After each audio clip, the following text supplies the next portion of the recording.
Good afternoon, and Zhongwu Hao from Harbin, where today we're going to explore Unit 731, a unit that was a part of the Japanese Imperial Army during World War II and is responsible for the deaths of at least 500,000 people.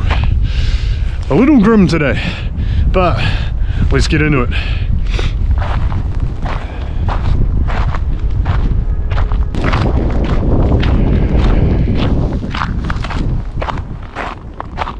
Unit 731 was led by Dr. Ishii, and the experiments conducted here were perhaps the worst, or at least among the worst, in human history, including organ harvesting, amputation, controlled dehydration, biological weapon experiments.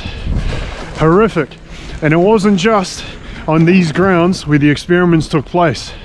There's also the surrounding towns and areas where they'd poison the water. They even experimented in cloud warfare, where they'd spray chemicals in the air and observe and watch the effects on the townspeople.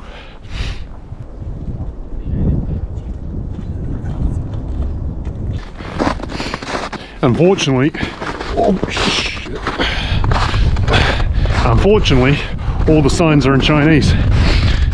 So I'm not actually sure what I'm looking at. A lot of old buildings, houses. Let's check out this old house. See if we can peer into the window. It's just empty rooms, concrete floors.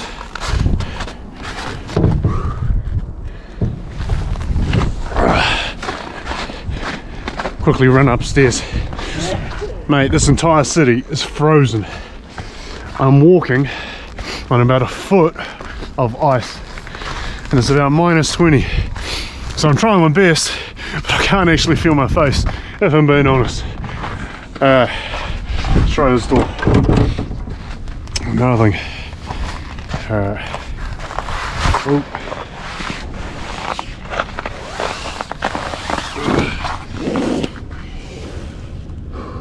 Just an empty room.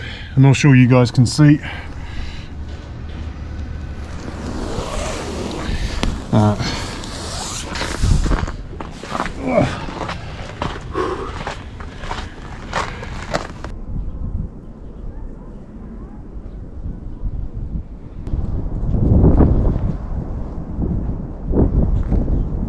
Victims of the unit were often referred to as logs and included prisoners of war, kidnapped men, women and children from the surrounding areas. And there were even programs put in place where the prison guards would have their way with the local woman, and the children that were born as a result were used for experiments. Man, I know we try and keep it light on this channel, but this is a dark place, man. Whew, it makes for some heavy reading as well. Crikey.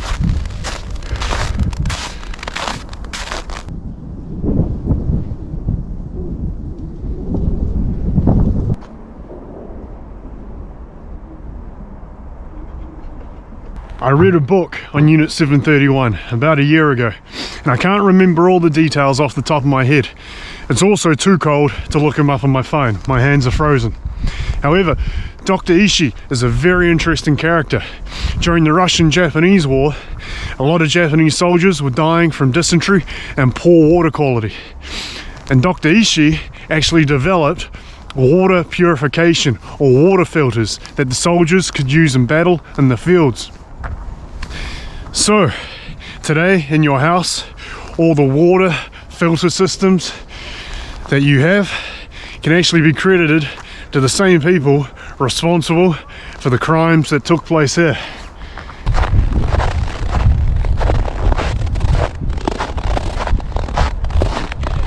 There are too many crimes and horrible actions that took place here to cover them all in one video. But to give you a general vibe for the place, when the guards were bored, they'd take prisoners out and they'd put them up against the wall and they'd chop off their heads. And when a human head is decapitated, blood sprays out, much like you see in a movie. and they'd measure it like high jump and have competitions while drinking.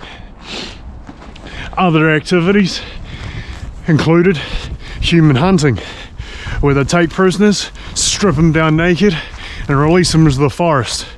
They'd then take their rifles and see how fast or how long it would take to capture them. I'll leave some links in the descriptions. You can have a read for yourself if you like. I'm struggling to talk, man. It's seriously about minus 15, minus 20 today. Whoo! Whew.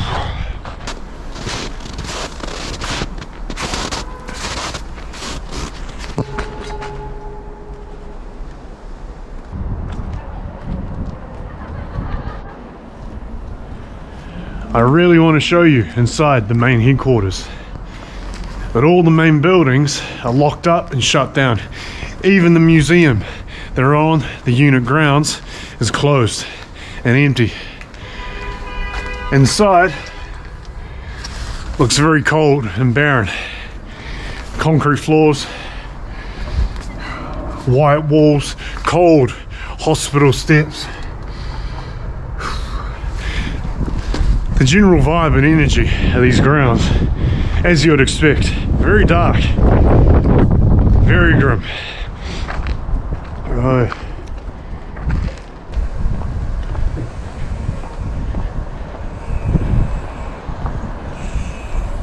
Much like the Nazis, you had gas chambers. They also had germ testing chambers where they'd put a prisoner inside and release some sort of vicious disease on them, and from the outside they'd sit and watch the effects.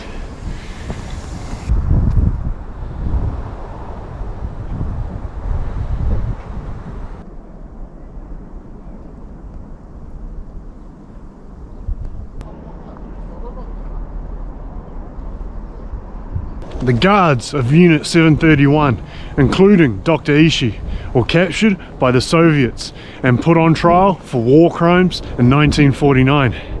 That was until the Americans stepped in exchange for information and data for their own biological weapons program, gave Ishii and his crew nice retirement packages and let them live out their lives in Tokyo, Japan. Anyway guys, I am freezing. I cannot feel my feet or my hands. Today's video is a bit grim, but interesting. Until next time, Zaijian.